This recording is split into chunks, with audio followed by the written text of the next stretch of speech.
Hello there, friends. It is Jimmie Maverick, and welcome to the Fantasy Frenzy podcast. And with me on the phone is Mr. Swami Rob. How you doing today, Swami?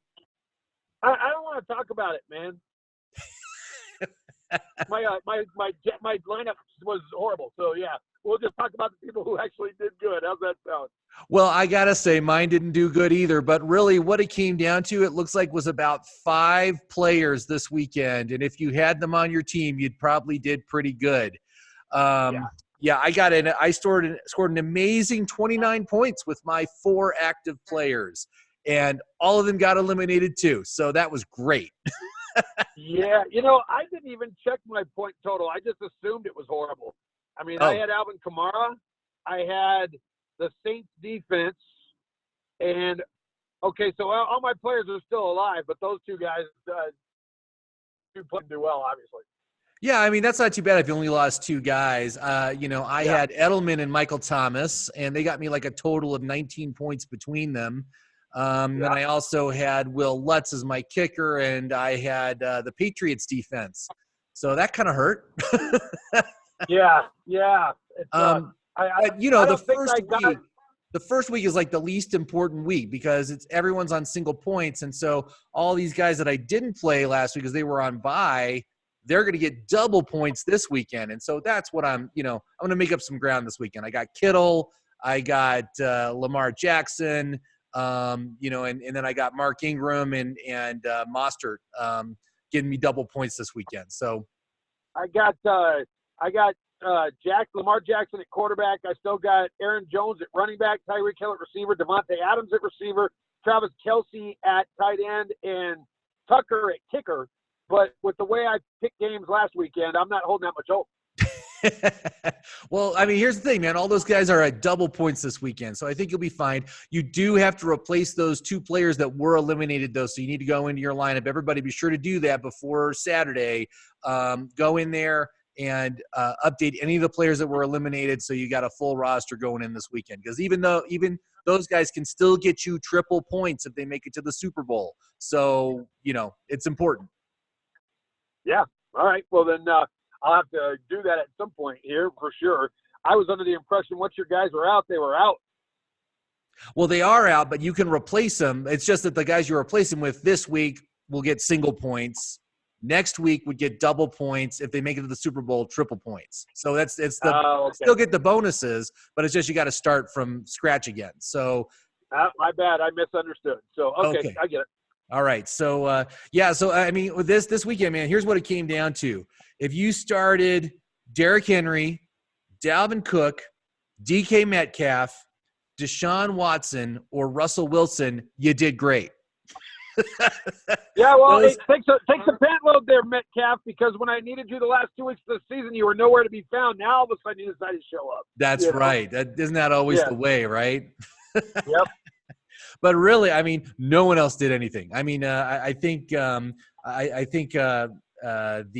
Seattle defense also did pretty good, got like 16 points. But that's like it, man. No one else really broke through in any sort of big way. Look at the top 5 players. By the way, congratulations to Boav 1965, who is currently the number 1 team in the league with 118 points scored in week 1. Sweet. So he did very good. So congratulations to him. But of course, all the points are double now. Scores can really change. So we'll see what happens in week 2. Strong start though, 118 points, not bad. Absolutely. And he started both Henry and Cook, and so now both those guys get double points this weekend. That's pretty nice. That's pretty good. So let's go over the matchups. Yeah, let's go over the matchups real quick, and you can talk about who you like. And so let's start off with the Vikings are going to the 49ers.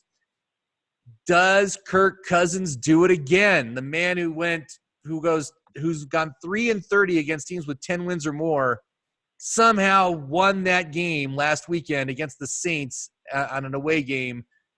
Can he pull it off again? I don't think so. But I'm pulling for him. Let me put it that way. I like Kirk Cousins. Let me also say that at this point, I don't mean to demean this duo much because they've been really good. But the Sean Payton-Drew Brees combo Can we officially now say that while real good, I don't think they're going to actually reach the plateau where we can call them great. They've petered out too many times. They've been really good, but I don't know if you count them among the elites. I don't see it anymore. Yeah, I mean, one has to wonder how long that Super Bowl window is going to stay open for this team. 3 years in a row of 13 wins, and yet they just can't get it done in the playoffs, and they can't make it to the Super Bowl. It's kind of a shame.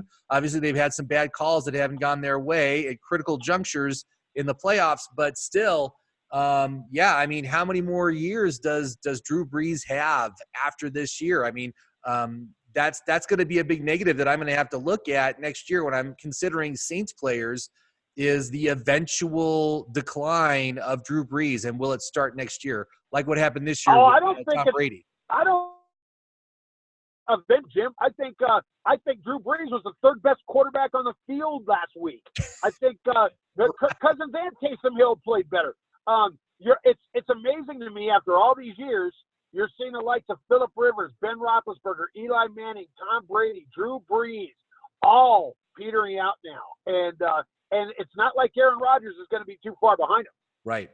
Yeah. I mean, change into the guard for sure has been underway, and with these new stars like Mahomes and Jackson, man, I mean, these are the stars of the next decade that are in here now. Yeah. Don't forget Deshaun Watson when you're making those conversations. Deshaun Watson made as great a highlight reel play in the playoffs as I've ever seen last week. Yeah, and absolutely. Even though Houston is kind of up and down, I think Deshaun Watson belongs in that conversation.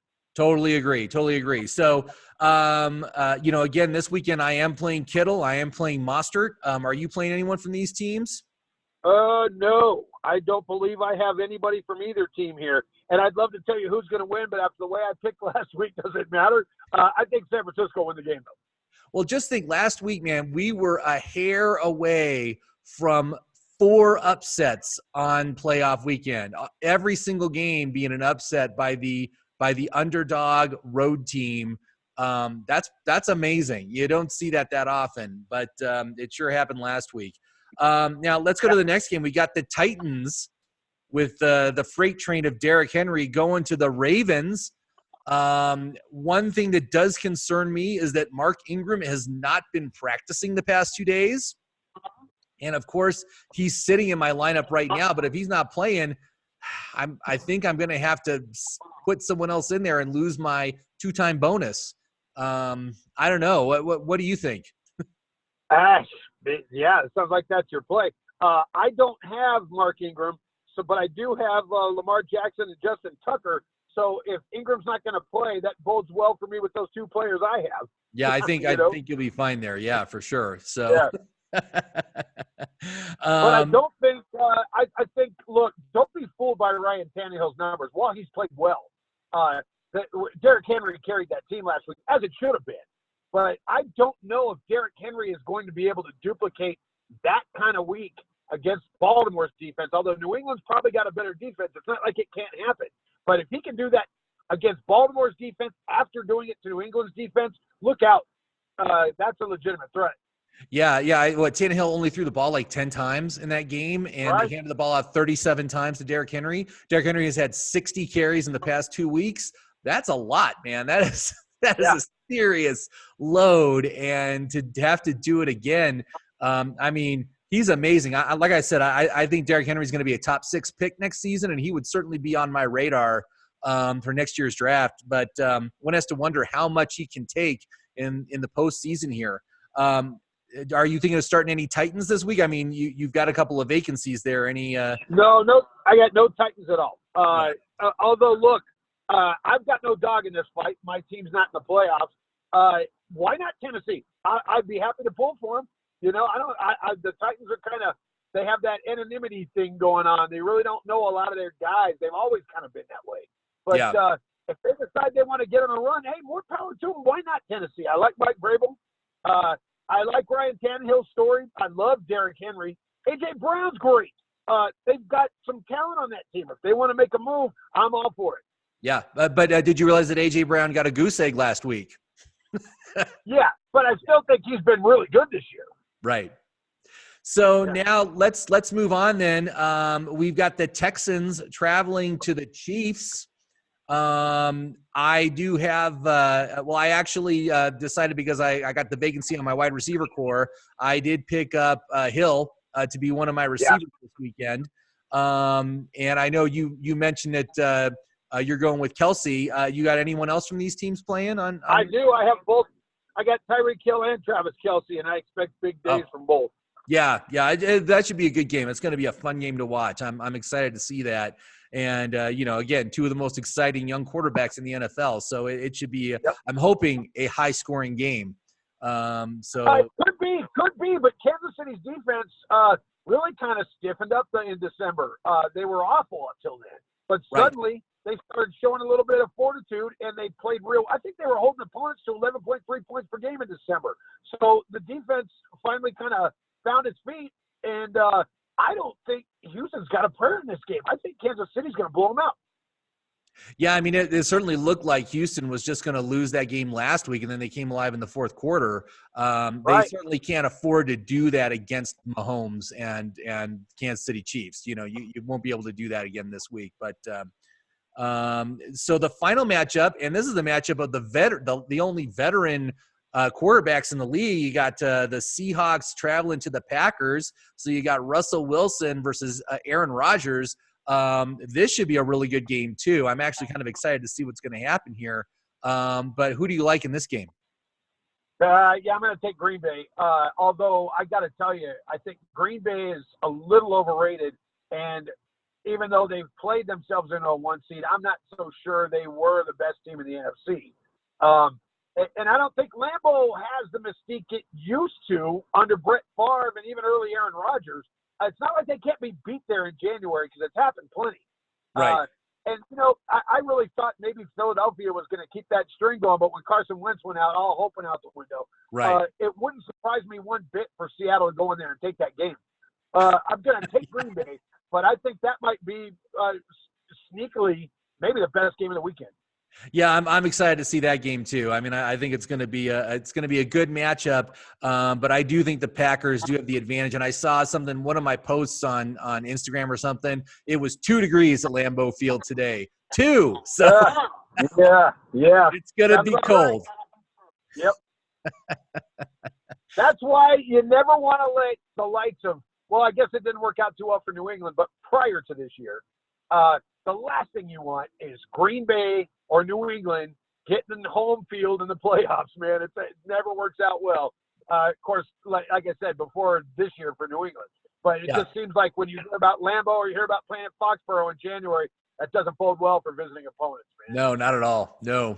So we will see what happens this week. And so the other thing I wanted to talk about real briefly before we go is the coaching changes. And I know you are a big Cowboy fan. So what do you think about Mike McCarthy being the new head coach there?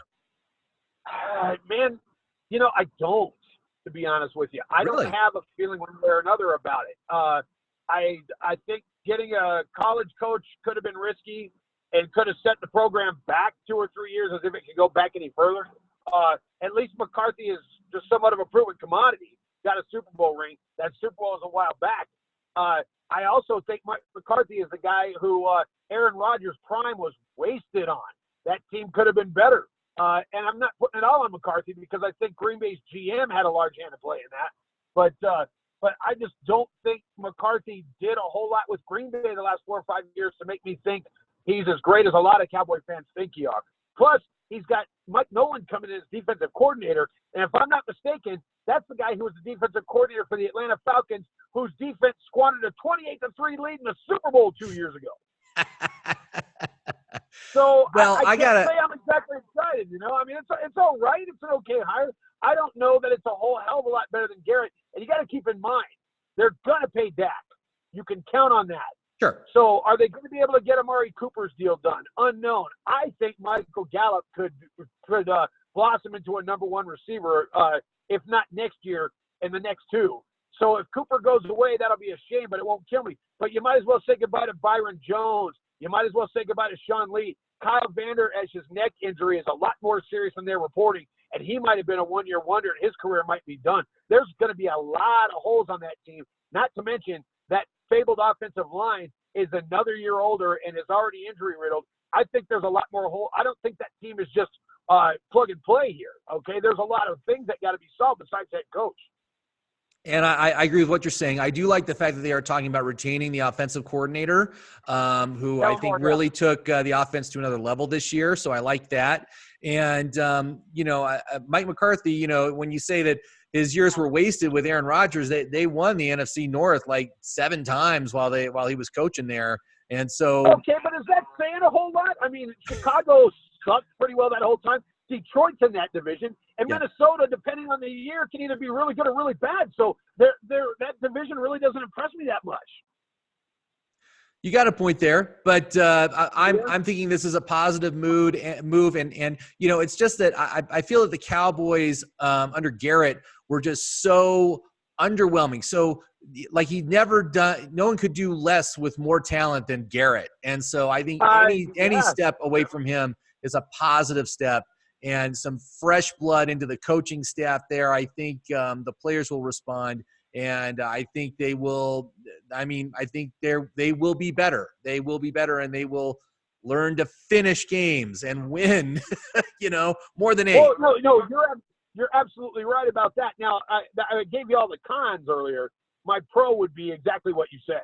Yep. I just think moving on from Garrett needed to happen, and I don't care who took it over, a change had to happen. So on the positive side, I'm holding on to the hope that maybe just that change might be enough of a spark to light a fire into this team that has supposedly so much talent, although I always thought that statement was a little overblown. If they had that much talent, wouldn't they be getting a little bit more done?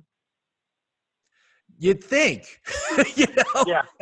But yet somehow, the coaching staff there just always fell short, and it was just been very disappointing. But anyway, it's going to be a new season, and I think a nice fresh start with the coaches there is going to really help this team. And I'm looking forward to see what Cowboys can do next year. I think they'll be pretty good. Yeah, all right, well, if you think about the NFC East, which is abysmally bad this last year, right? All right, so I don't think the Giants are in a position to immediately become a powerhouse. That's obvious. Neither are the Redskins. So both those teams are pretty much gimmies, even if the team's 8-8, the Cowboys, that is. The only team that you might really have to worry about in that division is Philadelphia, as usual. So it's not like the division's going to be that tight. So he could get away with, a 9-7 team and take that division, and people are going to call that year a success. But I still see a first-round exit coming around. Well, we'll have to see what happens next year. It'll be an interesting offseason. I want to see what he puts together for the rest of his staff and everything. But like I said, I think it's a good move, and and it is such a weak division that you don't have to do much to win it. So if they can just get marginally better, they can easily win that division. So. I agree, but as you make that statement, something else I wanted to throw in real quick. Okay. And that's about the conversation that's going on with Tom Brady right now. And is he going to leave, or is he going to retire, or is he going to stick it out one more year with the Patriots? Now, this was not a great year for Brady. Nobody's going to deny that. Right. But, you could do a lot worse. And my feeling is that the Patriots right now, everybody's saying the dynasty's over. And I got news for you. You add a tight end. You add a receiver. Maybe you bolster the linebacking crew a little bit. You get a little bit of help on the offensive line.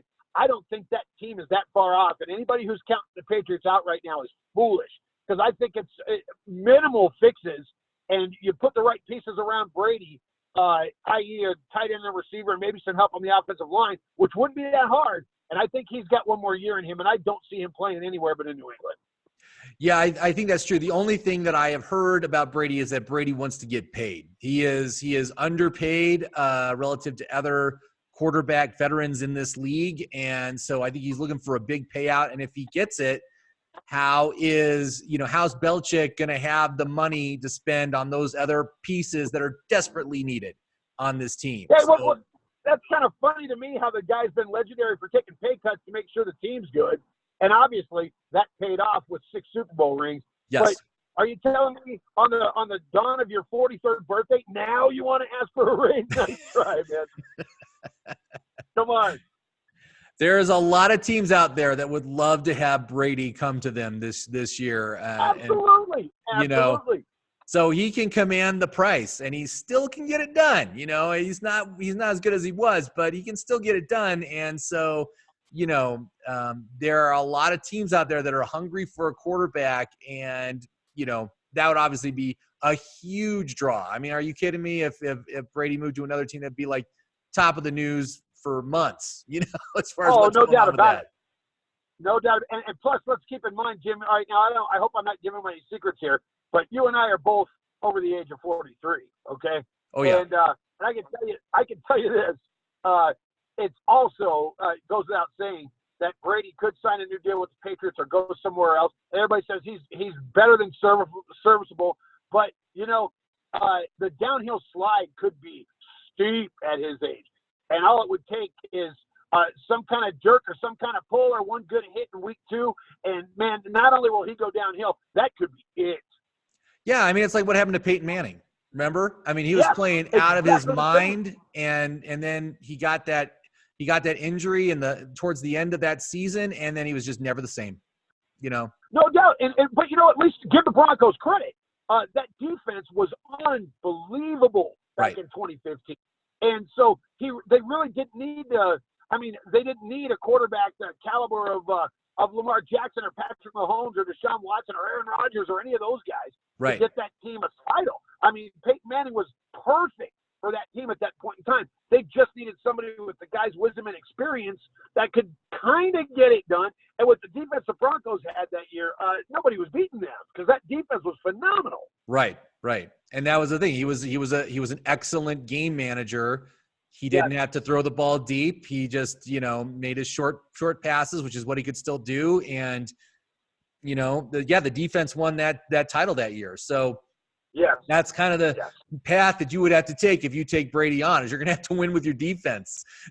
Oh yeah. And I bet there's plenty of players out there that have been licking their chops at a chance to hit Tom Brady at his advanced age and let him know. Well, one thing's for certain. We both know there's no way Brady's going out on a pick 6. It's not happening. So he's coming back next year.